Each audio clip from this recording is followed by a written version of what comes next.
You're so pretentious. Perseus was taken aback by her outspokenness. It doesn't matter. I don't care what you think. I will only do what I decide. Whether you are genuinely generous or just pretending, what I give back to you will always be limited to what I promised, no more and no less.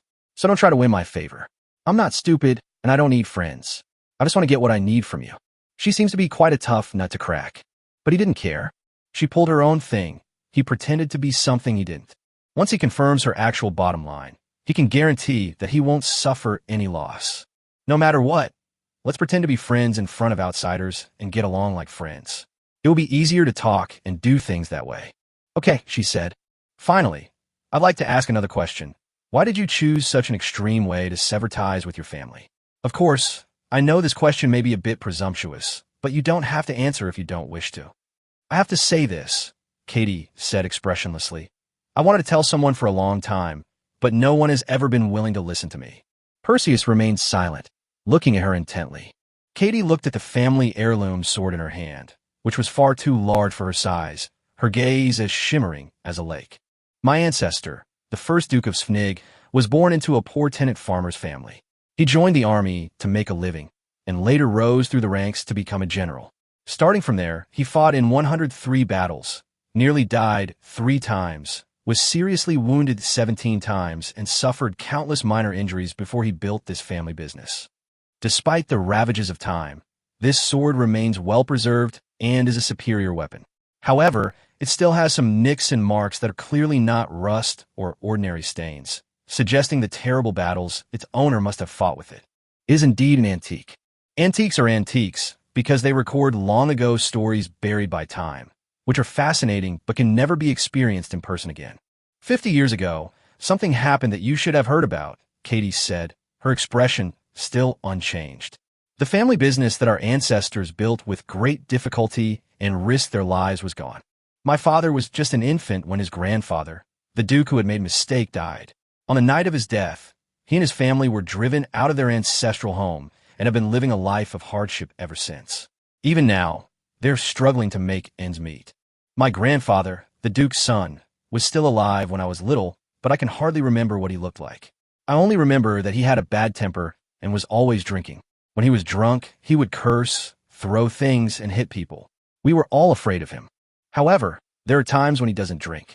When he doesn't drink, he is very gentle and kind, very elegant. He will hold me, give me snacks, and tell me about the great achievements of our ancestors. He will tell them over and over again, and he will cry as he tells them. I was too young to understand back then. I didn't know why he was crying or why he was drinking. By the time I understood, he had already passed away. He choked to death on his own blood while drinking. He was already dead before the doctor even entered the room. My father always lived in his father's shadow. Every time my grandfather drank, he would beat him. He never fought back. Even when his mouth was bleeding, he would not utter a sound. After my grandfather fell asleep, he would clean up the vomit on the floor and on my grandfather's body, and he would also cover my grandfather with a blanket. They weren't exactly good to me, nor were they particularly bad, but I never liked them. It wasn't that I disliked them for being poor and unambitious and unable to provide me with a comfortable life. It was just that I hated their weakness. The cold light reflected from the greatsword flashed across Katie's gloomy face, making Perseus's heart skip a beat. Grandpa witnessed the family's glory, but he was powerless to reverse the changes of the times. All he could do was drink. Only when he was drunk was he the carefree young nobleman, surrounded by servants, spending money like water, and able to inherit the title of Duke of Sphnig and stand at the pinnacle of the empire, instead of just entertaining himself with cheap alcohol in a drafty, dilapidated house. Although my father missed that time, the stories my grandfather told me must have been told to him countless times before, so he doesn't hate his grandfather for beating and scolding him like that. He understands how much of a gap and hardship his grandfather experienced. They're all dissatisfied with their current situation, so dissatisfied that they keep torturing themselves and their families with the glory that no longer exists. But what have they done? My grandfather only knew how to drink and beat people to vent his frustrations. My father not only deceived himself and gave up on himself, but also constantly used various words to suppress me, trying to make me become like him. They like to complain that they were framed back then, which is why they ended up in such a state. Those people were ruthless and cold-blooded, so it's not their fault for not trying, but that no matter how hard they try, It's useless because those people will never let them go and will never let them get ahead. Then they can comfortably do nothing. They would also complain that the emperor's judgment was unjust, that the Svannic family did not deserve such a crime, and then fantasize wildly that one day the emperor would repent, remember the Svannic family, restore their reputation, return all the property that had been taken from them, and then they could once again live the life of luxury they had dreamed of. But even now, 2 emperors have come and gone, and the edict of amnesty still hasn't arrived.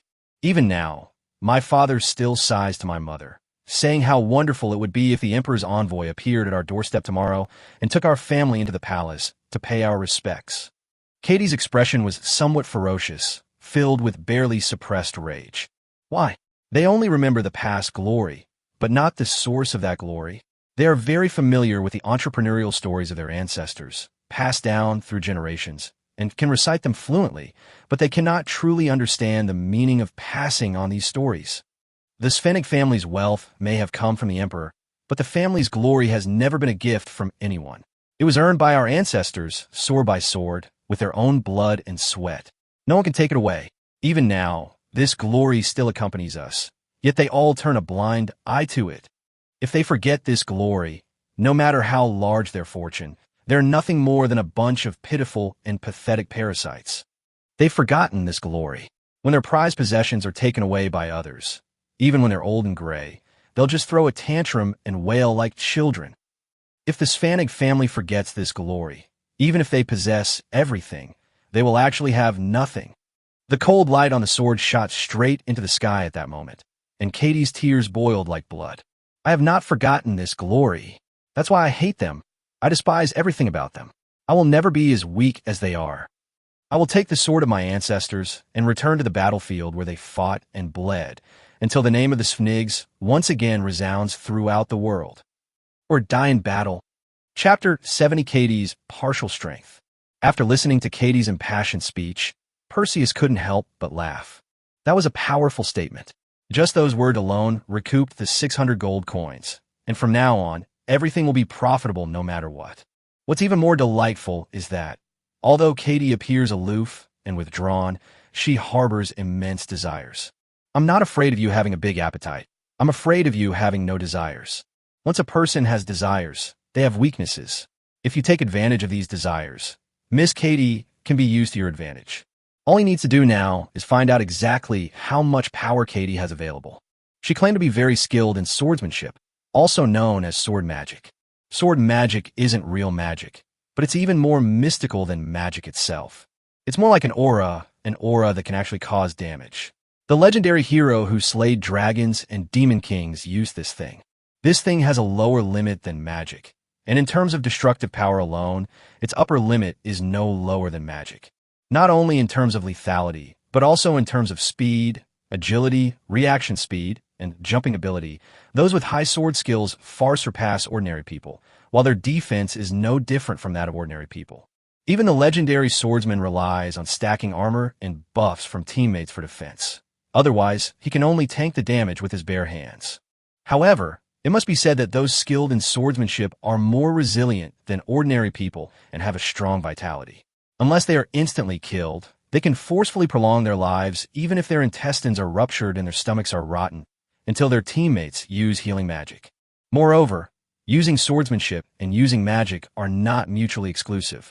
Some people are not only skilled in swordsmanship, but also powerful mages who can buff and heal themselves, making them far more troublesome than a single swordsman or mage. Of course, this rule only applies to those at the same level and below. Whether you're a swordsman or a mage, a higher tier opponent is usually at full health when facing a lower tier opponent. No matter how fancy your skills are, it's hard to avoid being instantly killed with a single move. For example, his battle with Kutu that day. Kutu not only possesses a powerful physique due to his special race, making him naturally superior to others, but he is also very skilled in sword magic. Sword magic doesn't necessarily require a sword. That's common sense. Just as a martial arts master can kill an enemy by flicking a flower or plucking a leaf, a swordsmanship master can do the same. I just don't know what level Katie is at. Miss Katie, I fully understand your thoughts. Whether as a friend or a collaborator, I will fully support you until you achieve your goal. There's no time to lose. Why don't you show me your swordsmanship now?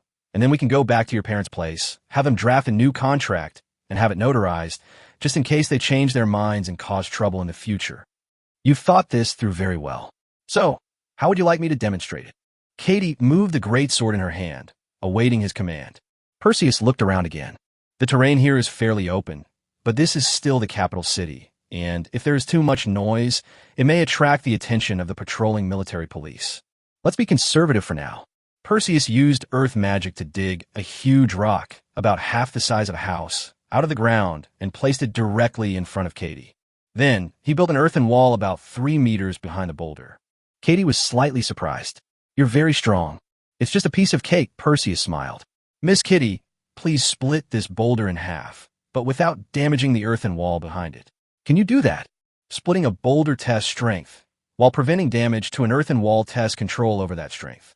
If he can do both, he estimates that he should have the strength of a 5th-tier swordsman. This is quite a lot of combat power. It could solve a lot of trouble for him. Besides, to catch Kutu's eye, one needs at least this level of strength. Otherwise, even with his influence. Although he didn't have much influence with Kutuktu, Kutu would not bring him under his command. Any other requests? Katie asked. It's gone. Okowo. Before Perseus could even see her move, Katie swiftly swung her sword, splitting the boulder in two with a smooth cut that left no scratch on the earthen wall behind it. Perseus was secretly surprised. This girl wasn't exaggerating. She's really capable. What? Are you not satisfied? Katie looked at him. Do you really want him to shout 666 like an idiot? Excellent, Perseus said sincerely, clapping his hands a few times. It's hard to believe you've been hiding such superb swordsmanship. I didn't deliberately hide it. It's just that no one has ever been interested in getting to know me, including my parents, Katie said calmly. May I ask, what percentage of your strength is this? Perseus's psychological expectation was probably 50% or 70% or 80%. Around 30%. He was actually wondering if the girl would say 10%, giving him a big shock, but 30% was already a pleasant surprise. Very good. So, can you introduce me to someone? Katie asked. Of course, no problem. But I'm sorry, I can't introduce you to someone right now. Why? What else do you want from me? Katie frowned slightly. No. Perseus shook his head. It's a matter of interpersonal relationships. I don't understand. Although Lord Kutu is about to be granted the title of Duke, he is not yet a Duke. If someone tries to place someone as entourage at this time, not only will the person placing the person in the entourage and the person being placed in the entourage be suspected of currying favor, but Lord Kutu himself will also attract a lot of gossip and may even be suspected by the Emperor. After being granted a title, will these problems be avoided when sending other people? Is the difference that significant? Of course, after being formally ennobled, Lord Kutu will be a superior who has been clearly recognized by the Emperor. At that time, no matter how much you try to curry favor, others will take it for granted. Even if the Emperor himself finds out, he will not feel strange or threatened. Although I still don't quite understand, I believe in you, Katie said. Don't worry, I will mention your name to him first and give a detailed introduction to you and your talents. After the investiture ceremony, we will arrange for you to meet formally. Hearing this, Katie finally felt completely relieved. Let's go. Perseus waved his hand and pressed the boulder and earthen wall back into the ground to avoid being discovered. Go ask my parents for a contract. I'll also take you to lunch and arrange your accommodation for the future. Good. So good. When they returned to the tailor shop and explained their purpose, the man readily agreed, but the woman was somewhat reluctant. It wasn't that she was reluctant to part with her daughter, but rather that she felt that Perseus had so readily given away 600 gold coins, so he could obviously give away even more. She regretted asking for less money earlier. However, all her explicit and implicit advances were clearly stopped by the man. A duke is a duke after all. Even in his impoverished state, he still maintains a certain aristocratic demeanor. Miss Katie, I hope you won't regret this in the future. The man warned his daughter in the tone he would use to address a stranger. Katie didn't say anything. Holding the notarized contract, Perseus treated Katie to a lavish meal. She ate voraciously. Clearly, such delicious food was a rare treat, which explained why she looked rather thin. I wonder if she will be able to have a second growth spurt if she gets enough nutrition? After watching her finish her meal with admiration, Perseus took her back to the academy and found Winnie, who was sneaking around outside the classroom spying on Ivissa, sitting in her seat. Perseus carefully explained his purpose. When he glanced at him, then at Katie beside him, and smiled as she led them back to the apartment. "Katie, wait for us outside for a moment," Winnie said gently. Katie stood obediently outside the door, silently watching as Perseus was pulled into the apartment by Winnie. The door closed in front of her. Chapter 71, A Great Sacrifice. Behind a door unseen by Katie, Perseus